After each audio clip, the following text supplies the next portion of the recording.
which is a We total actually bummer. ended up going out right on time. Oh, did we? Okay. Okay. So sorry about that, but we'll still have some good content that I can create some social media promos for you too. Cool. And I have my sticker right here, but this is part of the brain, the menopausal brain. It says record right there. It's right Yeah, there. that's all right. I got sticky notes everywhere.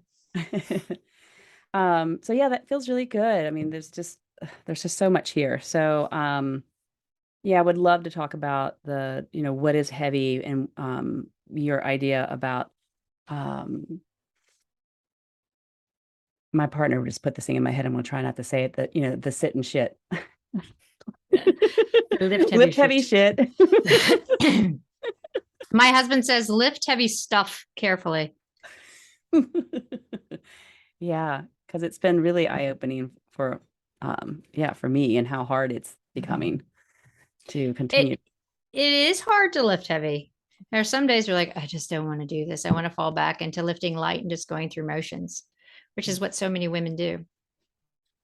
Yeah, and I All mean, right. Whenever you're ready, just let me know. okay, we are All ready. right, here we go. In 5, 4, 3. Welcome back to Women Thriving Unapologetically. I'm Lynsie McKeown, your host, and we are here today with Stacy Sims talking about her book, Next Level. And so we're going to dive right back in because time is precious when we're talking with such amazing guests, such as Stacy. And we left talking about the importance of lifting heavy, like really using resistance training well, Stacey, I'm just going to let you talk because I'm not going to even try to regurgitate what you said because you're the expert on this. But why should we be lifting heavy? We need to look to that external load to create the central nervous system to respond and to create some metabolic shifts within the body, the way that estrogen used to help us do.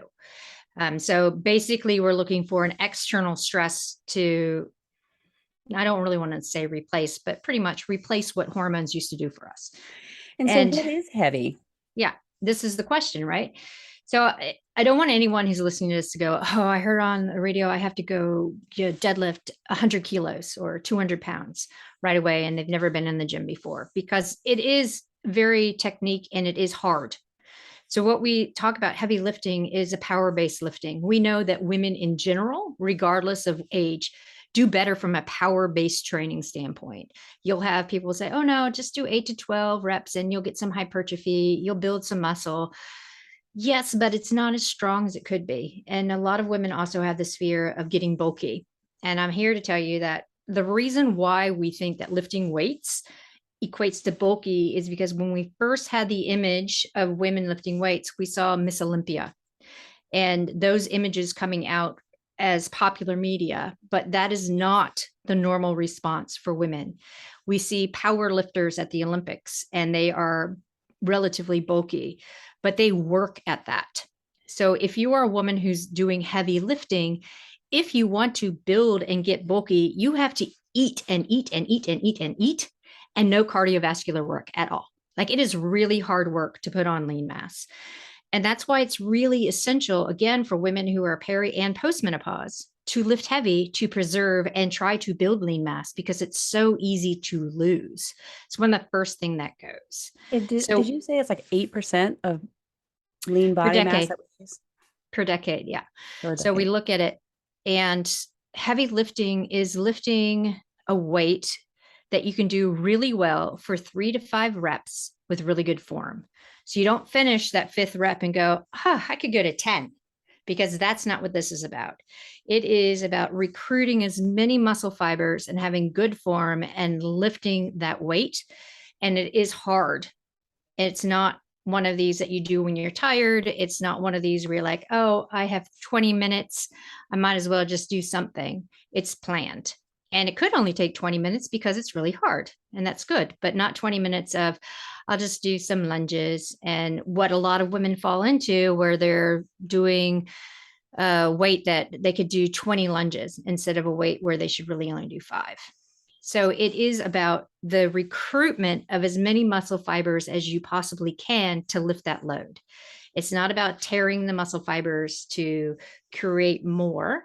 which is what we say hypertrophy is, but it is about stimulating the central nervous system, stimulating that nerve to go down and try to recruit as many muscle fibers as possible to contract all at once to lift this load. That is what heavy lifting is. And so when I love this because, okay, it's a 20-minute workout versus 45-hour, 90-minute workout that I see a lot of women doing and, I've done in the past, but it's just like a short period of time that's well thought out, well planned so that you can get in there, get it done and get the best results. Yes, absolutely. Because if you're doing something that is 30, 45, 90 minutes, you're not doing it properly, I should say. Like if you're going to be in the gym and it's 45 minutes, well, 15 of that is mobilizing and warming up. Then 10 to 15 of that is actually doing your heavy lifts. And then another 10 to 15 of that is rolling out, mobilizing, and cooling down. That's 45 minutes. That's at the long stretch. But when we talk about it, you're taking 2 to 3 specific movements. And maybe you're like, I'm going to work on deadlifts this week. So deadlift is the main lift that you're doing 3 times a week. And you're going in one day and doing 5 sets of 5, maybe tempo. So you're really slow.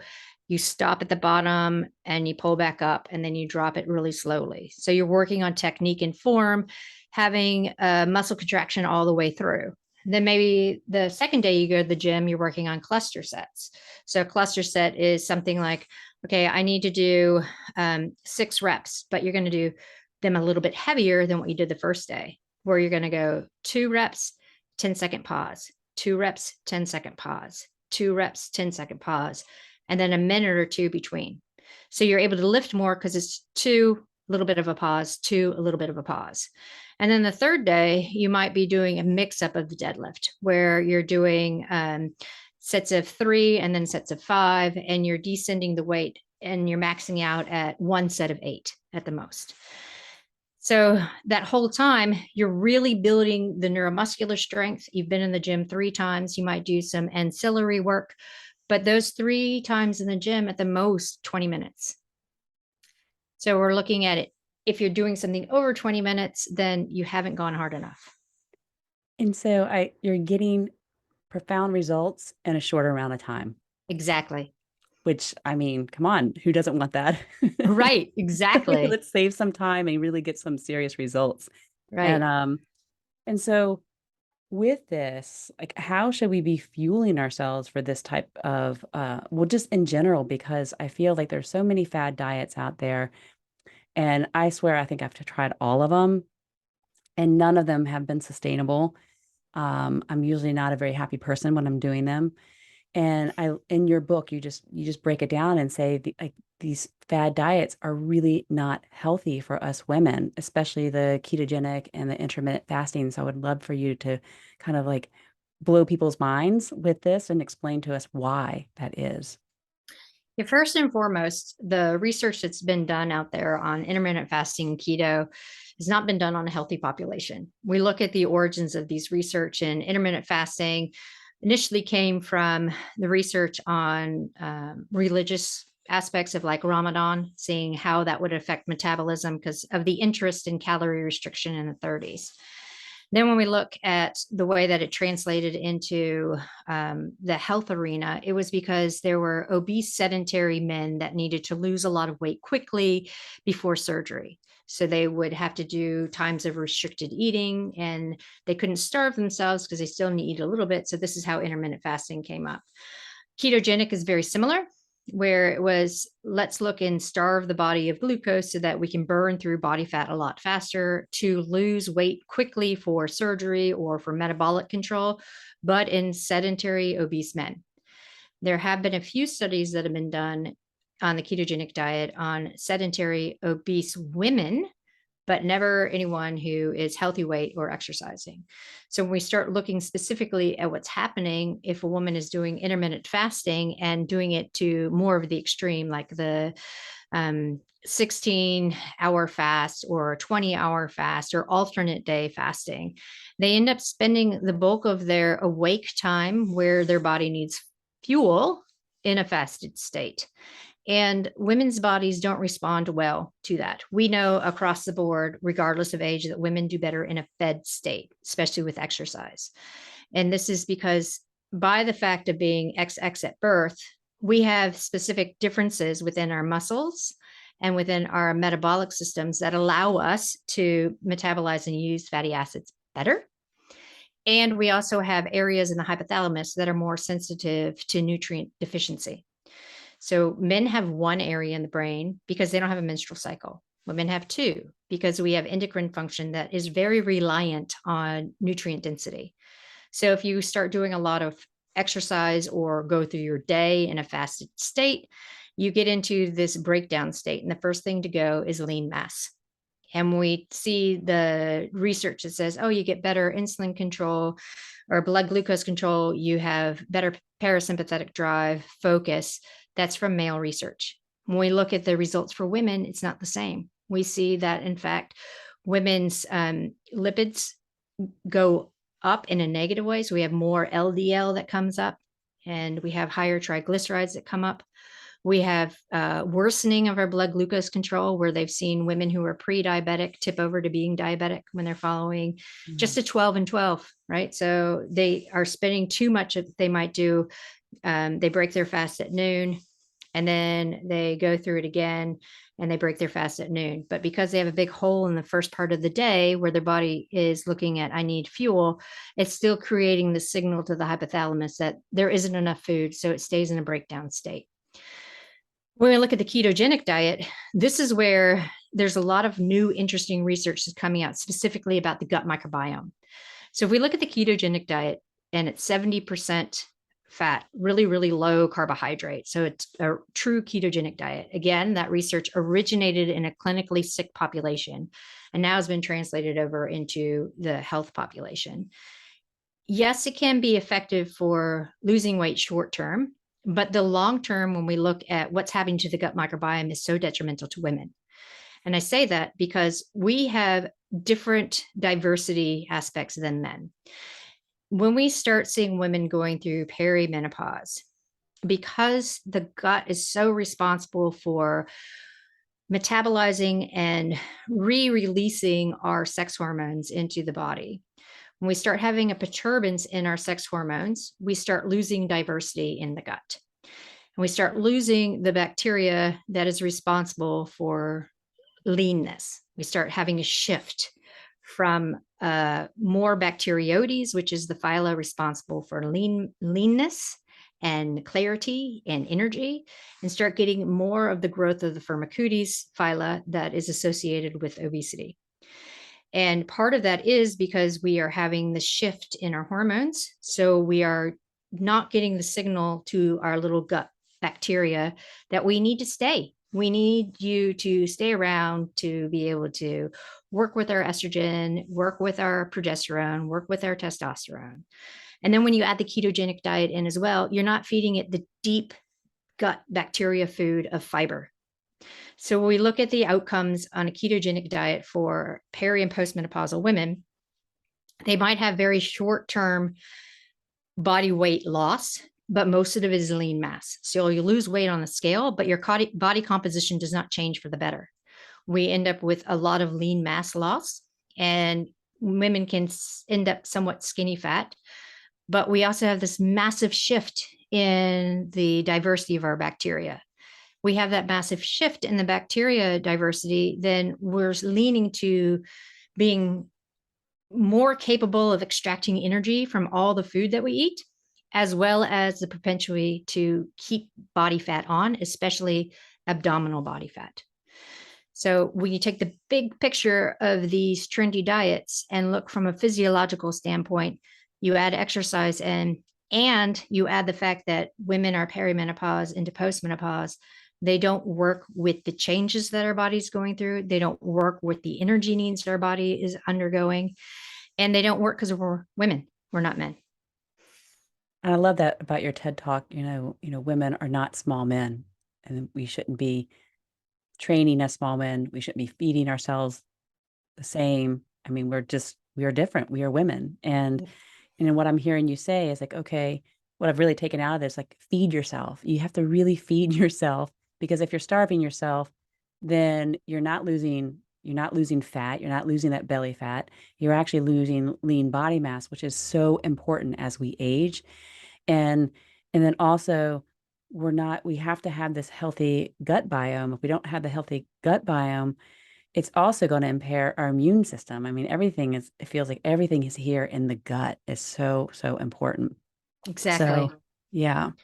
And so I believe are we already up? Nope, we have a couple more minutes before we go to break. So I really want to bring in this next question around sleep. Oh my God, sleep. I used to be able to sleep like a log throughout the night, would wake up in the same position that I went to sleep in. Nice. Love the heavy down comforter. And now I'm just like, oh my God, like if I wake up another time in the middle of the night, I'm going to go insane. But so what is happening to us and why are we not getting the sleep that we used to as we're going through these changes? It comes down to neurotransmitters again. So estrogen readily crosses the blood-brain barrier, and it has a direct effect on serotonin, dopamine, and melatonin. And as we are starting to have those ratio shifts, and sometimes we have more estrogen, sometimes we have less, it plays with the sensitivity of our receptors in the brain, especially to serotonin and dopamine. And we also know that it decreases our ability to produce melatonin. So we start seeing all these changes in our sleep architecture. Also, with body temperature control, because we know that progesterone fluctuates and can change our internal temperature. When we stop having progesterone, the hypothalamus is like, wait a second, what's going on here? Are we really hot or not? And in order to sleep well, we have to drop our core temperature down to around a half a degree lower than our resting wake up temperature. And we have to produce enough melatonin to keep that core temperature down. So if we are having fluctuations in estrogen and we're not producing as much melatonin, and the hypothalamus is going a little bit crazy, going, am I hot? Am I cold? Am I hot? Am I cold? We can't get into that deep resting temperature either. So we're very prone to waking up. We're in more light sleep, less slow wave and REM sleep. So any little disturbance can wake us up because we're right on that oscillatory threshold of wakeful and sleep. So we look at the actual sleep architecture, and we can see this in changes in a lot of wearables that like Whoop, where it's tracking sleep. You can see the changes over the course of even 6 months when women start having symptomology. And you look at their sleep architecture, they're losing more and more of that slow wave and REM reparative sleep, which then feeds forward to not having enough energy and being dead tired the rest of the waking hours. Okay, so what do we do about it? I know this is the thing, right?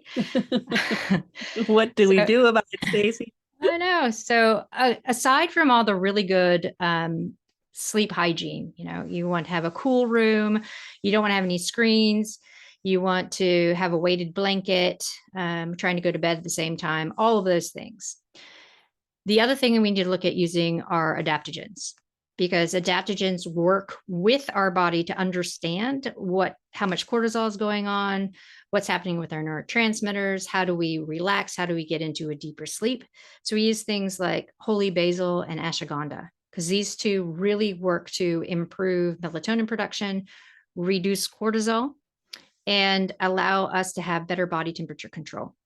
So if we're using those over the course of a week to 2 weeks, then we start getting into a better sleep architecture.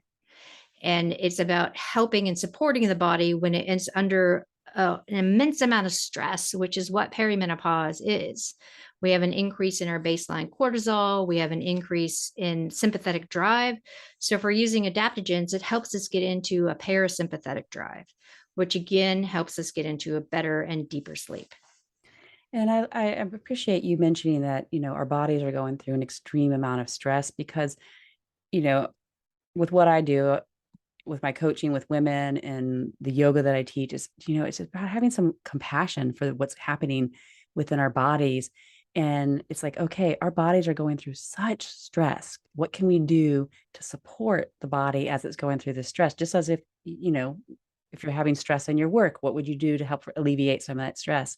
And so just to pay attention to the things that we can do to give the body the support it needs as it's going through a very stressful change. So thank you for bringing that up. And so we're going to head to our very last break of the show, but please don't go anywhere because we're having an amazing conversation with Stacy Sims. And if you are local to the Charlottesville area and are looking for a trainer or a gym that is actually incorporating a lot of Stacy Sims techniques, and then look up Iron Wolf Training. That's ironwolftraining.com, and you'll find an amazing trainer there that will support you in this change and staying fit and strong. We'll be right back after this short break. Okay. All right, you're clear. Give me just a moment to save. So I didn't want to ask you this question until I asked you like on break. Have you heard of yoga nidra? I've heard of it, but I don't know a lot about it. Okay. Because I've always wanted someone to do some research on yoga nidra.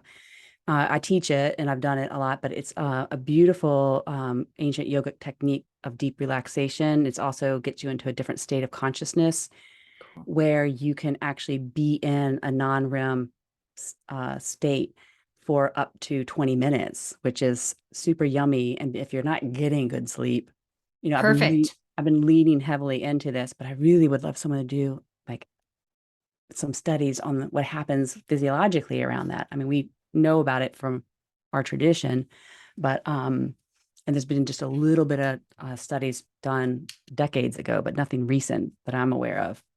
Well, because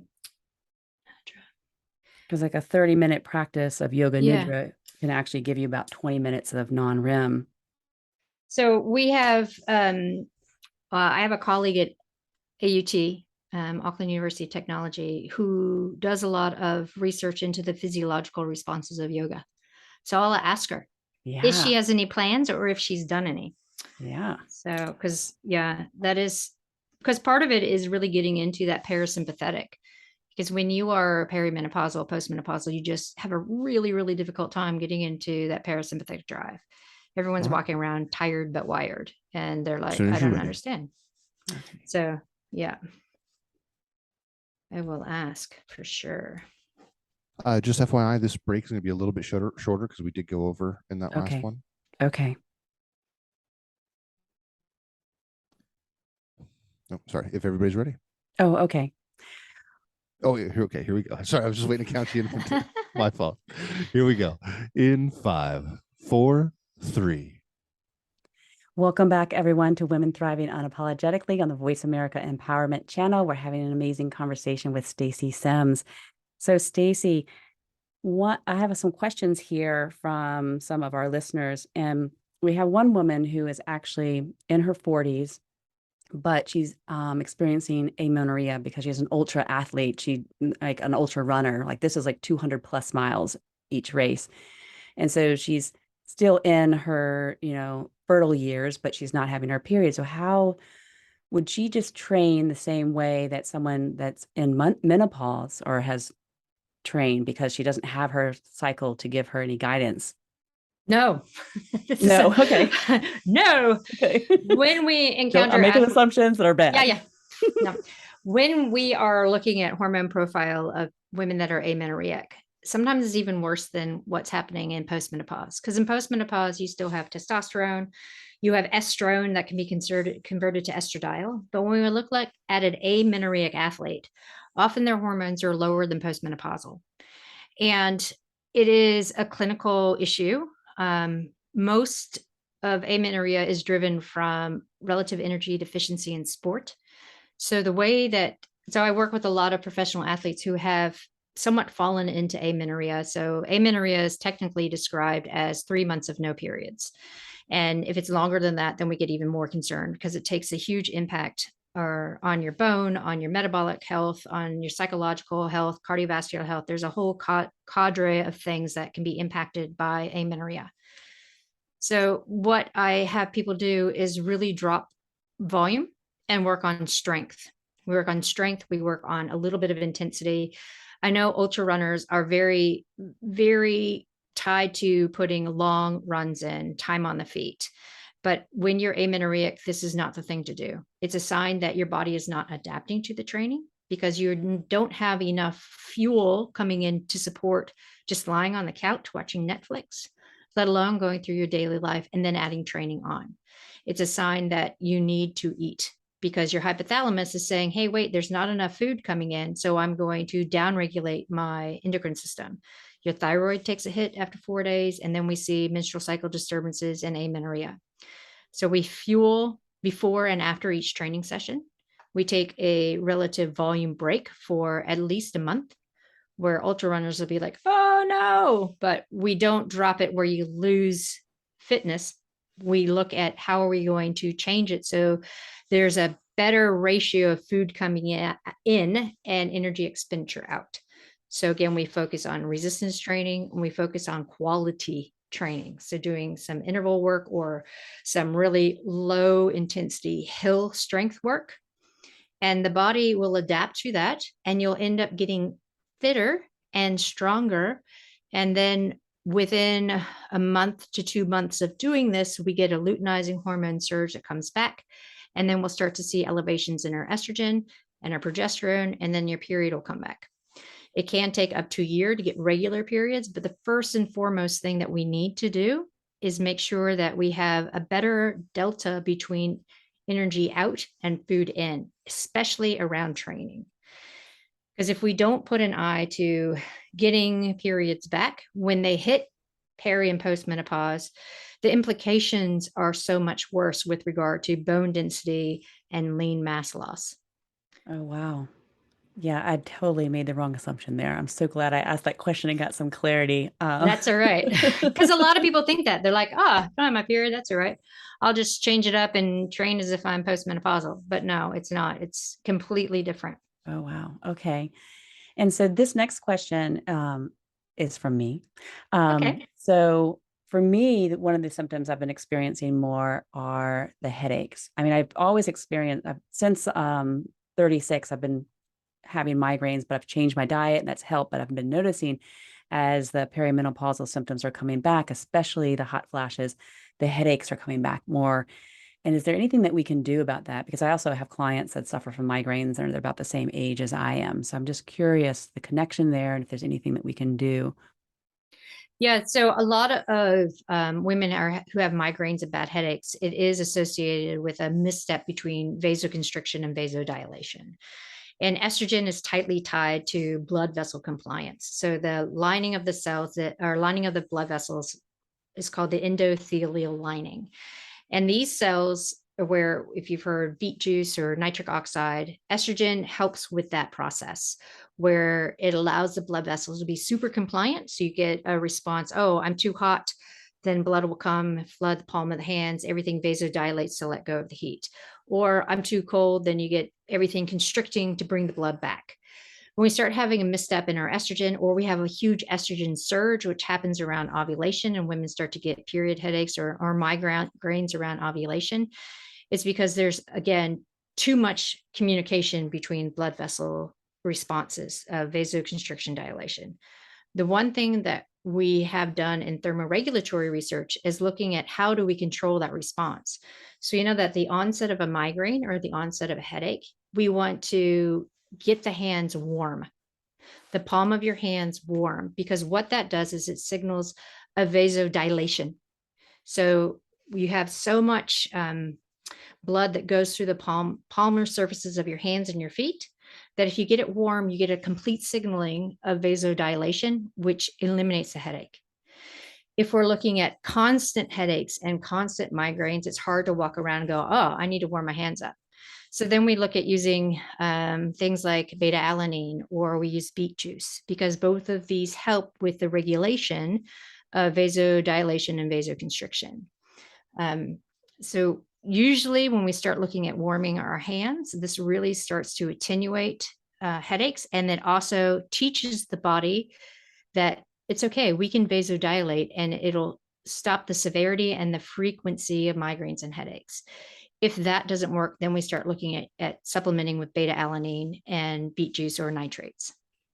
Okay, I have not heard of those two, so I'm excited to try that and share that with some of my lady clients. Cool. And then one more. So the thing that really struck me and a lot of the women that are, because my partner's a trainer and is sharing your book with everyone and all of her clients, and we all have the same response.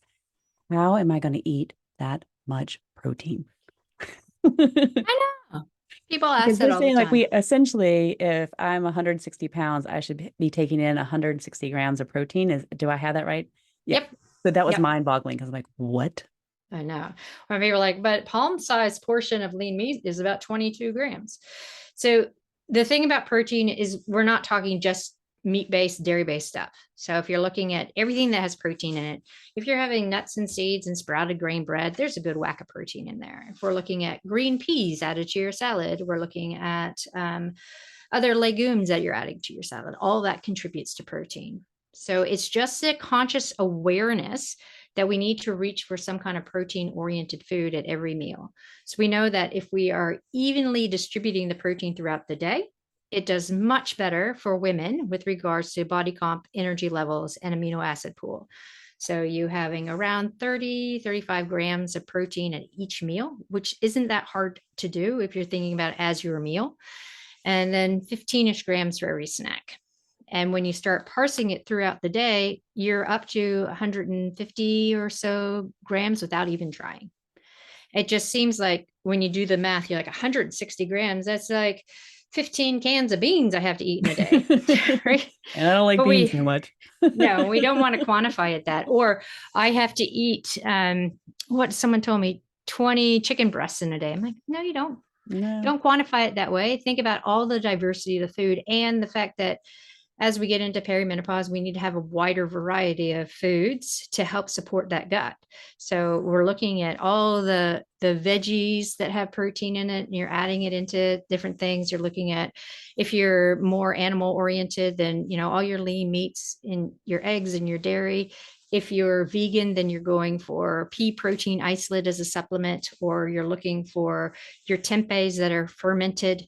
So there's so many different options to really be able to put that protein in. And again, it comes back down to feed yourself, like really feed Exactly. yourself and feed yourself well. And the planning piece. Which can be hard, but it becomes easier as it becomes rote. After 2 to 3 weeks of planning, you're in a habit. And the one thing that I want everyone to remember is it's not calories in, calories out. A lot of people get hung up on I need to hit so many macros in a day and I can only have 1,500 calories a day. It's like, no, it's not about that. It's about the timing of your food and feeding your body when you are under stress, which is being awake, doing work, doing exercise, dealing with meetings. All of that kind of stuff requires fuel. And then you can think, okay, well, I don't want to eat 2 hours before bed. And then you don't eat while you're sleeping. So you have this availability of feeding yourself in the wake hours, which is how your body likes it anyway. And all of that feeds forward to better health outcomes, better gut outcomes, better neurotransmitters, attenuating menopausal symptoms. And it just works so much better for women who are peri and postmenopause. So we have a lot of spiritual and yoga practitioners that listen to this show, and the tendency for our practices is to wake up, have a warm beverage for the gut, and then to go do our practice and meditate and not eat because we want to do it on an empty stomach. So, and I read in your book that we should be breaking our fast within 30 minutes of waking up. So What is that, right? what do we do? Because we're supposed to be doing this on an empty stomach, but now we're supposed to be eating, like 25 grams of protein right away. So what I've been doing is just doing a shake, but still that feels a little heavy for my practice. Yeah, so there are some other things that we can look at doing too. It's just about having 120 to 150 calories before you're doing any kind of exercise, preferably from protein. You can look at protein waters. There are instantized proteins that you can add to hot beverages. So there is, gosh, I forgot what brand it was, but it's using cayenne, lemon, and pea protein isolate that's been instantized, and you can have it as a hot tea. And I've had quite a few of my friends who are yogis implement that, and they feel a lot better because they can concentrate and they can get into their practice and stay there without getting the distraction of, that kind of hypoglycemic feeling where you're trying to be like, is that part of what it is, or do I need to eat? So it's just a small amount to tell your hypothalamus, yeah, there's food coming in. I can get through this. And then you have breakfast afterwards. So it's not about having a full meal before. It's not about having a whole lot of food before. It's about having just enough to signal, yes, there's stuff coming in. And so that lightheaded wooziness is not you ascending, it's you just not being fed. Exactly. It's your body Darn. going, I need some food. So Stacy, please tell me well, first of all, I want you to tell everyone, how we can get more of you. And I know that you have this amazing course that just launched not too long ago called Menopause 2.0. So can you tell us a little bit about that? Yeah. So initially we had one that was called Women Are Not Small Men. And this is a large class. And we had a lot of people who were like, well, what about menopause? What about menopause? And I was like, we need a course for menopause. So we did that course, but then the book came out and a lot of science has changed over the past couple of years. So I updated this complete course to the newest science that's out there to really describe the physiological processes of what's happening as we go through peri and postmenopause. It talks about the history of it. It talks about all the different things that are involved in menopause hormone therapy and alternatives, what kind of training we should be doing, what kind of nutrition we should be doing. There's something like 10 different case studies of different athletic abilities being, from my point of view, if you move on purpose, you are an athlete. So it's not about thinking, someone who does 20 hours of training a week, which is ridiculous. So yeah, the whole thing encompasses all of the thought process behind the physiology and science of menopause. That's awesome. So if you're listening, number one, go get her book, Next Level. Thank you. And then also go look up Menopause 2.0, and you can find that on your website, drstacysims.com. Is that correct? Correct. Yes. Yes. And you're also on Instagram, and you're always putting out incredible information on Instagram, as well as your newsletter is just chock full of incredible information. So I would highly recommend get on her newsletter, follow her on Instagram, and it's Dr. Stacy Sims on IG as well, correct? Yes, it is. Okay, Thank good. you. I got it Yeah. right. Woo! You did. Just never know with the menopausal brain. I'm like, and it is Menopause Awareness Month, evidently. I'm like, why do we need a special month for it? Especially October 18th, I think, is the day. Okay. Well, your show, yeah. So your show is on October 20th. So there we go. It's perfect. It's perfect. So we are at the end of our show, unfortunately, but thank you so much, Stacy, for being here and sharing all your wisdom and insights. And I so appreciate you doing all of this phenomenal research for us women, because it's time for us to really step in and start having these conversations and relanguage how we view our bodies and our periods and going through menopause and all of these things. So thank you so, so much. And if you are listening, be sure to come back every Thursday at 10 a.m. Eastern Standard Time, because we will be coming back each week with another phenomenal guest to help you rise and thrive together. And I am your host, Lynsie McKeown, and I look forward to hearing you and seeing you and perhaps being with you every week. We'll be back next week. Thank you so much. All right, you are clear. I think that had to be one of my worst breaks ever. I've actually had a migraine all day, and it started to clear right before our show. So you get that kind of like woozy feeling. What is going to be coming out of my mouth? Well, I don't know. Well, you did a good job, everybody. So yes. It's all good. You both have a wonderful day. I'm going to hop out because we got to get on to another recording, but you have a wonderful week, and we'll talk to you next time. Thank you so much. Thanks. I appreciate Bye-bye. it. So is there anything else that you feel like you would really like to share with our listeners? Because I usually put this into our Facebook group and share it on YouTube. Is there anything that we didn't have time to cover? I mean, there's a lot of things we didn't have time to cover, but yeah, I think a lot of people get overwhelmed with the idea of implementing complete change. And so I tell people it's just one change at a time. It's like, pick one thing, work on that for a month. Because it is overwhelming when you think about all the things that you've been doing. And then people are like, no, that's not right. You got to change it up and do it this way. So it's just really listening and doing one thing at a time. Yeah, if we overwhelm our system, then we just end up collapsing or stopping whatever we're doing and give up. Yeah. And that's the case with everything that we do in life. So just take those small steps. And, for me, the first thing I started doing is just doing a protein shake. Nice. In the morning, just put it in some water, slam it there. I'm done. I got my Yep. 25 grams right there. There you go. Perfect. That's it. Yeah. And it was just, and your book just brought so much awareness around so many different things, to the supplements, how I should be fueling myself, the changes I need to be making in my workouts. And so I really appreciate all that. So I hope that anyone that's still listening to this, it will go out and get your book, because again, it's for people of all ages, or women of all ages. And even like, I think men should be reading this book so they get a better understanding of what's happening with a woman's body. I am getting a lot of requests from men and male coaches, like, where do I get more of your book? Where do I get more information? Which makes me really happy. There was a 24-year-old male coach who was talking about the book and saying that he really wants to learn to be able to help women and help them understand. I was like, yes, that is awesome. that's awesome. I love it. Yeah. Because in the past, I've always had male trainers, and currently it's my partner that trains me, and so we've been just changing things and just really like dialing it in, because the way I was training, my body would respond to it, but it's not responding. I've noticed that around 48, it wasn't responding to it, and I had to push so much harder without any results. And now I still have to push hard because I have to lift heavy shit. Yep. You're welcome. But I'm getting better results. Perfect. Shorter amount of time, harder work. Yeah. Yeah.